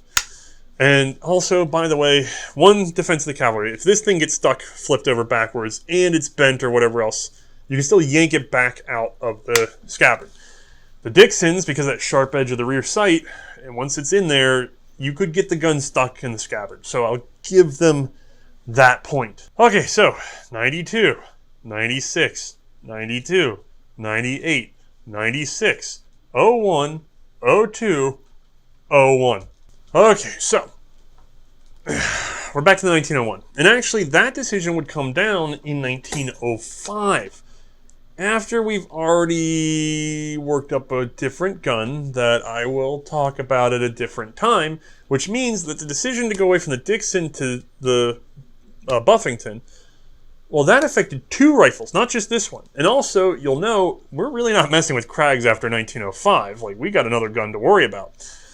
That would be the last decision, and that's why we're on the 1901 by the time we get to World War I. But before we get into actual World War I service, there's a couple little accessories I think you guys might want to be caught up on.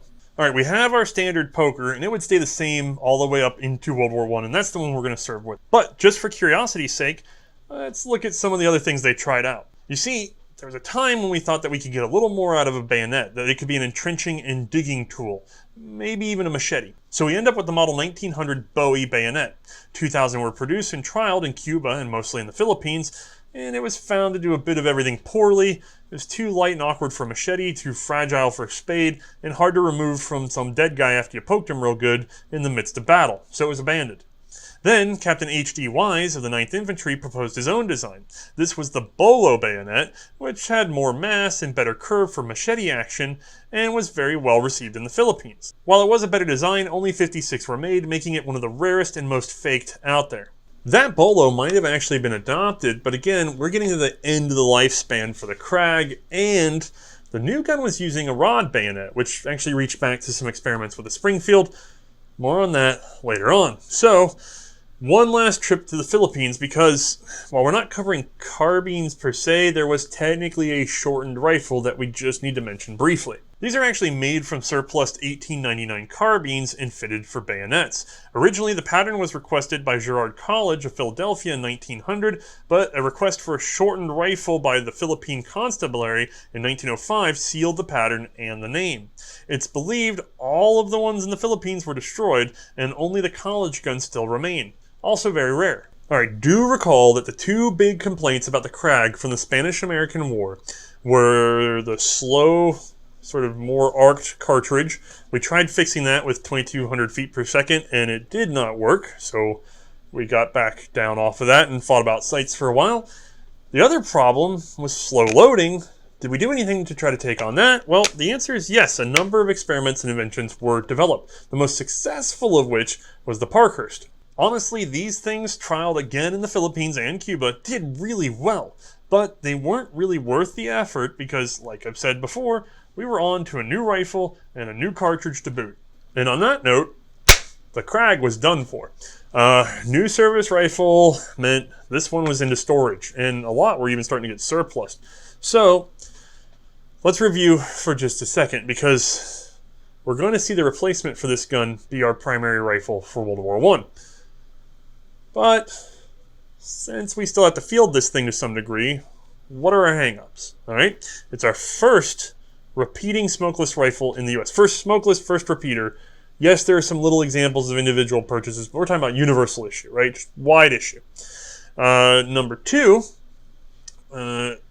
it's a little complicated to manufacture, kind of expensive, and we took a long time to tool up to getting good at it.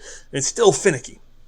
Number three, it's weak. It's only got a single locking lug, and the world is moving into faster, harder hitting cartridges. And while it's certainly suitable for the cartridge it takes, and it's not going to eat itself alive shooting 30-40 Krag, you can't get anything else out of it. You're stuck at 2,000 feet per second at that time.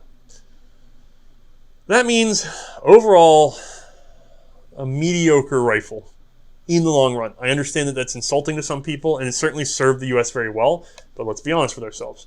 By the time this was adopted in 1892, there were better options already available, and the US sort of flubbed the handling on this gun. Now, that doesn't mean the inherent design is entirely flawed. Remember, like I said, that single locking lug was done on purpose to reduce weight and that they knew they could get away with more locking strength? Well, take a look at this. Ole and Eric covered the problem with a patent featuring a dual lug in 1893. The single lug had been just fine for the original cartridge. And by the time the US was willing to go to two lugs, there was no reason to, because we were considering an entirely different action after the Spanish-American War. So, the Krag could have been more, it just wasn't. It was time for different things, easier to manufacture things above and beyond most of the other considerations. But these are still beautifully smooth rifles, and especially in the sporting community, they would be very, very popular as they slowly started to be surplused out of government stores following the adoption of the Springfield 1903. As a matter of fact, most Krags you find are sporterized. People really love them for hunting rifles. They're good for a North American game. You cannot beat the Krag smoothness. This is Mannlicher Schönauer territory. This is excellent. And if you're behaving within its limits, there's no reason that it should be dangerous or wanting for anything. Again, a bit ungainly with parts sticking out everywhere and weak sights and odd magazine doors and stuff. This is odd for a military rifle. I give it that. So, like I said, it's retired to second line, and as more and more 1903s start to pile up, more and more of these start to leak out. And at first they're just being given away as gifts to foreign dignitaries or whatever, or very slowly released to rifle clubs. But that starts to turn from a trickle to a slight stream, and it would have been the absolute end of the Krag with a sort of one war, one visit to China service life. You know, I mean, all of, realistically, like 10 to 15 years service, if it weren't for the fact that war were declared.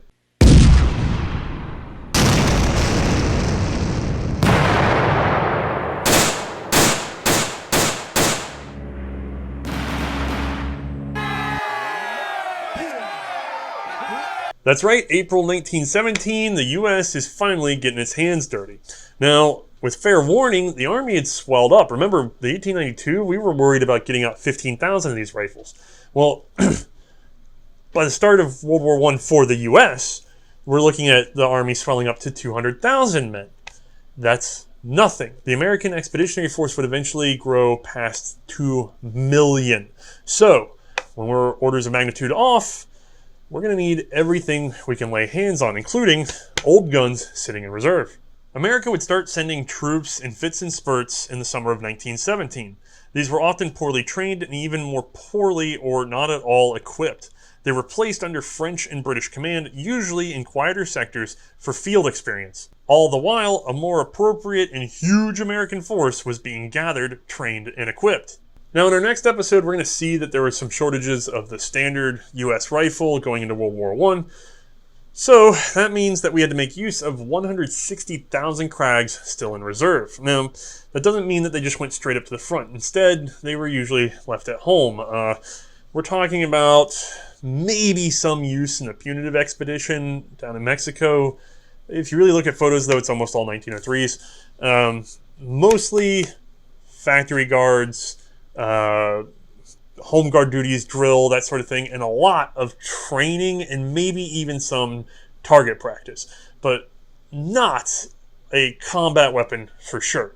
And at that, I was mostly going to leave the Krag out of this series, at least at the conception of it. So the problem is there's a few oral histories that kept saying that engineers had the Krag. Engineers had the Krag, but the problem is you could never pin down someone by name, actually provable in service saying, I had a Krag.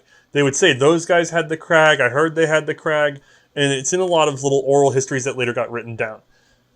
I know it's convincing, and I don't want to say liar or anything like that, but people get confused about stuff all the time. I needed documentation, and luckily, we would find it. So now I can tell you this little story. During the summer of 1917, a number of rail engineers were sent over well ahead of most American forces. There, they supported British and French railway systems near the front line. In the rush to get these men out, and because they were expected to be non-combat, they were giving Krag Jørgensen rifles. And honestly, we know a lot of soldiers made it to England with Krags. We see photos all the time. But they were almost always swapped for either 1903s or the same rifles as the French or British units that they were attached to. Well, apparently not everybody was stripped of their Krags in time, because we now know that at the very least, the 6th, 12th, 14th, 18th, and maybe even a couple other engineers were given 80 rounds of 30-40 Krag each and sent on their way, and there was no hope of more ammo after that. One man from the 18th quipped, Krag Jørgensen rifles and horseshoe blanket rolls, each with shelter half and poncho. We could have turned back time to 1898, sung Goodbye Dolly, I Must Leave You, and marched away to fight the war in Cuba. Now, as fun as it is to track the Krag all the way up to basically the front line, I mean sort of the back end of the front line, I could not find a single claim of one being fired in anger. So, combat proven in World War I? Highly unlikely. As a matter of fact, these guys, once artillery fell or gas dropped on them, and both did happen. I mean, these guys were under attack, just not direct fire.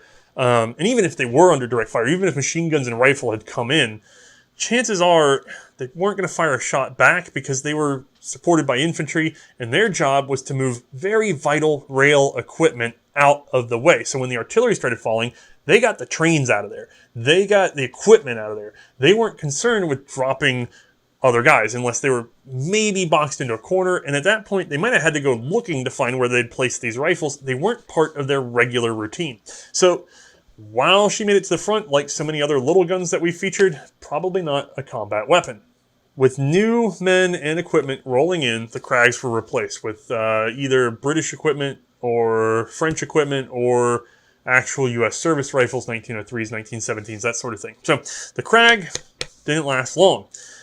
And that is actually where we start to find out that it actually made it to the front, because in addition to those photos that came from a camp in France, although they could still be training photos, I guess, in addition, we also, thanks to our friend Andrew, we have some more proof in the form of copies of cablegrams that he was able to dig out of the National Archives.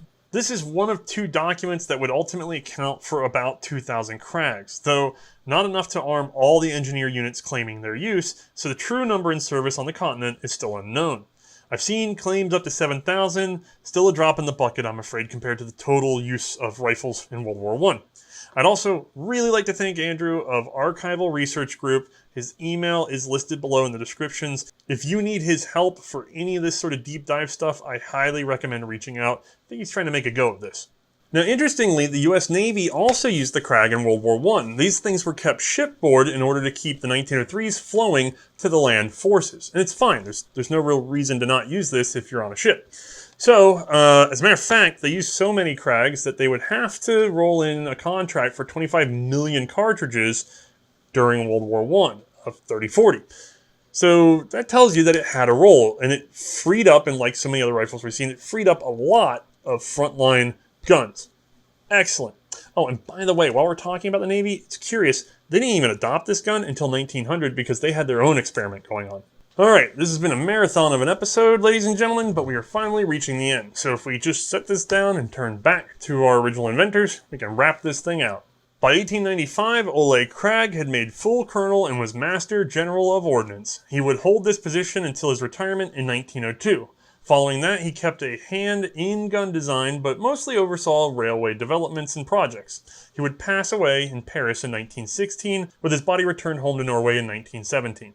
Sadly, Erik Jørgensen did not long outlive the final adoption of his rifle in his home country. He suffered a stroke in 1896, and in his weakened state, he would drown later that year. With hundreds of thousands of guns made for 3 nations and a myriad of awards, both men certainly made a mark on the world. Okay, that is as complete a story as you're going to get for now. If you want any more, you're going to have to crack a book. Let's go ahead and get Mae's opinion, though, on shooting the Krag. Alright, once more we've made room for Mae, and just enough room to clear the ceiling for the Krag. Thank you. So, for those of you who are unfamiliar, this is the part where we get her opinion on actually firing the weapon, and get a little bit of a feel for how it did compared to other guns. It takes a bit of the history out. So, with all that covered, why don't you get into the ergonomics? What does it feel like to be handed a Krag Jørgensen? Okay, so before I get too far into all the little nitty-gritties of this guy, I just want to point out this gun is bizarre looking. I mean, this really doesn't look like anything else I have shot so far. I mean, I can't even think of what country I would pair this with if I were just handed one of these and not told anything about it. It doesn't look American, doesn't look German. It looks like some weird Scandinavian thing. I don't even know. Like that, it is absolutely alien looking to me compared to anything else, which is really neat, but as a soldier being handled this, I can find that being a little bit difficult and unnerving at the very beginning. But let's actually get into the nitty-gritty of it now. So, ergonomics. This thing is long. It has got a good bit of heft to it. All that being said though, it's got a good balance to it, and it actually does just feel nice. Like, you feel a lot of heft here up on your left arm. I want to say most of it's centered all right here, but it doesn't feel like at any point you're really like losing the balance on it. It really feels like it's centered right there in your left hand. Like, it is perfect for that. So I do appreciate that on this gun. It's very sleek. It's very thin. It's almost got a little bit of elegance to it, but if it didn't have all these bits and baubles sticking out everywhere, I'd say it was elegant, but it's a little more robust than that, isn't it? But it's still very gorgeous gun. Sights are actually fairly tall. I mean, this ladder sight here, it is, as Othais has mentioned in the episode, I could see how maybe it's could get easily dinged up or whatever, but I personally didn't have any problems with it on a range. Granted, I wasn't trying to ride a horse at the time, but hey, maybe that's for another episode in the future. Horses or motorcycles, whatever. Anyway, but yeah, tall blade sight was actually pretty decent. Manipulation, that is one of the smoothest bolts I have handled to date. I mean, it's not quite Mannlicher Schonauer territory, but it's like in the same, it's close to that, you know? It's actually just very, very smooth. It's nice. It's elegant.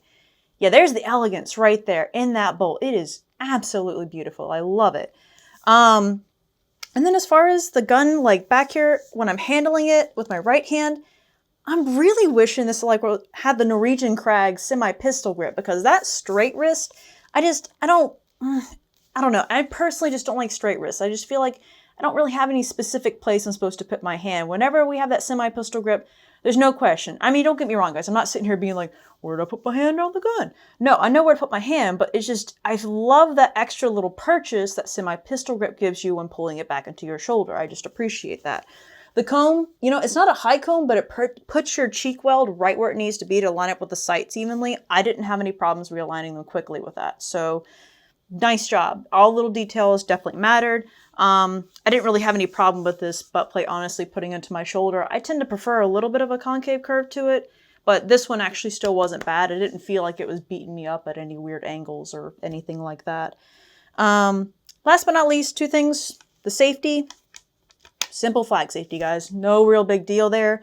The magazine cutoff, very easy to manipulate and use. Like that is, I am barely putting any pressure behind that. It is surprisingly easy. And they have some nice serrations here. So I thought that that was going to be a problem, honestly, but no, it naturally feels like it wants to flip no matter what the direction, which was nice. Oh, I forgot to mention. So the bolt is turned down right here. And honestly, I've said it in previous episodes, I'm not a huge fan of turn down bolts because I have had a turn down bolt one or twice decide that it's not going to let me pull the case out. The case decided it was going to freeze in there or just need to be able to pop it out easily. And I just didn't have the purchase on the turn down bolt in order to be able to just, put enough force behind it to actually open the bolt. This one, however, there is enough room. Like it is just, I think, at the right place. Like they didn't go too far down, too far up. No, it's perfect. I feel like if I had a stuck case in there, I wouldn't have any problems. But saying that, I would get a stuck case on this gun, that would be very strange. This was one of the smoothest ones for shooting, but I guess I'm getting a little too far ahead of myself. We do need to do that in a separate segment. That's a lot of data. So let's review for 1 second. Long, heavy, smooth, bizarre looking, and you're actually happy with the angle on this bolt. And by the way, a lot of what she's talking about is when you think of like a Mauser round down bolt, where they've even gone so far as to sort of cut the ball on the end of the bolt handle in half. And they'll add a little bit of checkering under there. Yeah, that's really nice. Even the Germans know to scoop that thing out so that they can get the hand in there, but at a certain point, you can't start your hand away from the gun and stroke through the bolt or smack it on something if you have a truly stuck case. Yeah, you basically got to hook your finger underneath here to get it right. Right, and so instead of having one finger yanking the gun, you can get your whole palm into it. That's why she prefers the straight bolt handles usually. Sorry, we've just spoken about that. But this one is actually, like I said, it's at the perfect angle. I think that this one would work just fine. Oh, no, I mean, if you have a gun that you can take and smack against a rock, if you get the angle right to hit a rock. I'm not going to smack it. Right. I mean, the magazine would get a bit in the way, but still. So, all right, anyway. All that covered, I think you've left off something a little bit obvious. I was going to get that into the shooting segment. I know it was plainly obvious I didn't talk about the magazine. Duh, but I'm getting that into the shooting segment because the loading is a necessary part of the shooting segment, I thought. That's true. This gun's built around single shot with that capsule magazine. So I guess I'm going to have to ask you to give us that opinion now. What's it like shooting the Krag? Let's go ahead and skip the magazine part and not talk about it at all, just to make this one cringe a little, guys. No, but seriously, whatever. Let's get into it. So, loading and unloading this gun. Now, this is absolutely bizarre. I'm used to magazines protruding from the bottom. I'm used to like magazines being internally like part of the actual like in the stock. This is the first time ever I've shot a gun where the magazine is just off to the side. It is a bizarre concept to me, but for this gun, it works really, really, really well. Like I wasn't anticipating how elegant it was, how smooth it was, how like well, it functioned. It was nice. So, dump my rounds in, load them up, and chambering every single round we went through. We went through probably about 3 dozen rounds on range, and it performed beautifully.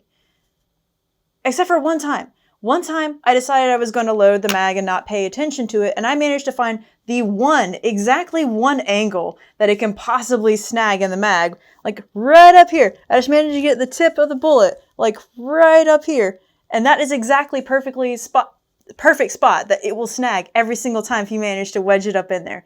So, good on me. I managed to be that one soldier, I guess, that was just dumb enough to do that. But hey, other than that, me doing a dumb, it functioned beautifully in terms of like loading, chambering rounds. It was absolutely gorgeous. And I love that it's just a dump feed. I can just literally dump it in there, not care, except for that one time with that one round. Other than that, it was fun. Like I said, sights are pretty tall. They're nice. Actually pulling the trigger. This is a 2-stage trigger on this gun. And I will say, I actually personally prefer single-stage triggers, but for a 2-stage, this was awesome. Like the take-up was smooth. The break was clean. Like it was very, very nice. I thoroughly appreciated that trigger. So you know what? To win with, to hell with the single stages. The second stage or the 2-stage trigger on this gun, it's made me rethink that. It was actually really nice. And I felt like with every shot I took, I was actually really able to pace myself very well. Like, I was able to take my time with the shots just as well as I have with some single stages. So yeah, I think I'm gonna reopen that investigation in my book as far as the single stage being better than the 2-stage ones. Recoil on this guy, 30-40 Krag, not as big of a round as some of the previous ones we shot, like 8mm Mauser, but you know, on this gun in particular, that made the recoil, of course, much less significant. It's a heavier gun, didn't have much kick to it. Totally great, awesome. 500 yards away, 500 meters, I think I'm going to be able to shoot a guy and it's not going to really make a difference between the cartridges. Yeah, further than that, penetration might not be that great, but, you know, that's neither here nor there. What we were shooting at was, like, not that much of a difference. We were shooting at 70 yards, so I'm pretty sure I was going to penetrate that piece of paper really well with this cartridge. But other than that, shooting this gun, it was a pleasure. I performed well with it. It performed well. And honestly, the only concern I would have as a shooter potentially with this guy would just be, I guess, just the action right here. And it's something Othais pointed out to me earlier too, was that it's just really open right here. I feel like it might be susceptible to some decent mud and muck getting in there. But I mean, it did go through trials, so assuming it might have done well enough to pass, I just don't know how well it would do with some more significant mud and muck in there, like just me crawling around with it. But in terms of standing or, you know, crouch fire or whatever, I think it'd do all right. But yeah, as a shooter, this was actually pretty fun. It is, when you're on a calm and quiet range, hard to ignore how fun it is to shoot a Krag. I don't know that I completely trust dump loading, though. I find that if you can haphazardly slap a few cartridges in there, here's my problem. It's inconsistent. The shape of your hand, the curve, the flow, you can get it good, don't get me wrong, but 5 cartridges piled into that thing, it always feels like gravity outruns the flow, and then the last 1 or 2 want to sort of roll out of your hand or up or down, and they will try to snag up that magazine every once in a while. It's not a rapid loading system by any means. It's something that you want to do when you have all the time in the world. It feels like, yeah, it's super casual. And in that place, I think it's fair to sort of remember that from the ground up, when you shoot the Krag, to me, it feels like you're shooting a single-shot rifle that somebody's just stuck a magazine on. Like, the tray right at the bottom. I mean, if you just... I mean, that is true. It is kind of like an awkward concept to know that I've got a round chambered and that I'm just going to dump another round in. That does kind of feel a little bit weird. If you took any of our other guns that we've worked with and filled the magazines with cement, no polishing, no shaping, just filled them with cement to disable the magazine, they really wouldn't work. Like, no. You'd have this rough cement surface at the top and the cartridges would drag on it or whatever and they just run everywhere. There's no shape to the inherent to the gun, totally separate from the magazine for single loading. Except for this one. Well, I mean, also, we have had some actual single loading guns. Yeah, but that's different. Yes, but this, and weirdly, this loads better than some of the single, like the Remington rolling blocks. Now, you can load this single shot faster than you can load a Remington rolling block single shot. So, it's a single shot rifle with a magazine. And thankfully, the magazine works very well, but is not fast to reload, and it's definitely not what they considered to be a primary function of the rifle, even though they were adopting a magazine rifle. Yeah, I could see that opinion. Yeah, that does make sense. Yeah. But, anyway, on to the openings, just real quick. I know a lot of you are probably yelling this at the screen. It's true, if it looks obvious that mud can get in there, it might also mean that mud can easily get back out. So maybe it's actually not as jam likely. Maybe, to be fair, we don't really do those kind of tests in our series. It doesn't look like the U.S. government did either. From what we were reading, they looked for fine sand. That was the big concern, is fine particulate material getting in there because it would mix with the oil that was in the gun and jam that thing up. It's far worse than necessarily thick, goopy mud, which won't even necessarily permeate. So, I don't know. And we don't have combat reports for Krags in World War I, so we're sort of left blind unless somebody wants to get their hands dirty. So, that takes us to our final question, though.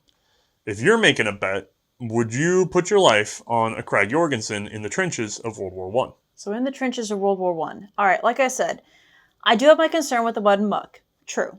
30-40 Krag, not as strong a cartridge as I've shot previously. Very much true. And I've got this little straight wrist over here going on. Maybe the sights are easy to damage. Whatever. All that being said, on range, I did perform well with it. The cartridge is strong enough, in my opinion, to see me through the war. And I felt like the gun's performance combined with all of that, I would bet my life on it. Now, if this were in a rack of guns, and let's say a Mauser 98 was sitting next to it, I'd choose the Mauser 98. No, hands down. Krag would instantly be out of the window. Just because I would instantly bet my life more on that 98 functioning better than this one. Like, that is just a better choice in my opinion. But this one, yes, it is definitely going to get a solid yes. Please don't anyone hate me for that last thing I said. But I know that I actually do have better options than 98. So I would prefer to have the better options if I could. But this one will just get a solid yes in my book. So perhaps I should ask a more revealing question. No, only 3. No, Okay. We know we're not going to compare well to a mainline rifle, all right? Mm-hmm. But what about another gun that had one foot in and out of modern technology? What about something like a Lebel? Would you take the Krag over the Lebel? Is this a trick question? Because I feel like, yeah, I'd take the Krag over the Lebel, because Lebel's tube-fed, and that was annoying as hell. Yeah, I'm gonna go with the Krag. Was this a trick question? Am I being tricked? To be fair, it's more of a chance to highlight that the primary French weapon at the time, the thing that they used the most, really wasn't measuring up to this. Yeah, no. So before we laugh the Krag completely off, it wouldn't have been a bad choice. Oh God, no. Like, I'm saying, like, I know that, like, I would prefer a Mauser 98 over the Krag 98. Like, I know I would, but, like, there are certainly worse options than this. Don't get me wrong. This is, like, in the top of the pack, I would argue. Yeah, for secondary, like, reserve guns that we just happen to have laying around, it's not a bad thing to have laying around. All right, so I think that's got us covered, and we can roll this episode out. I know it's been a long one, so thanks for staying through the end. If you have any sanity left or patience, after the credits, there's going to be our updates. All right, have a good one. Bye, everybody.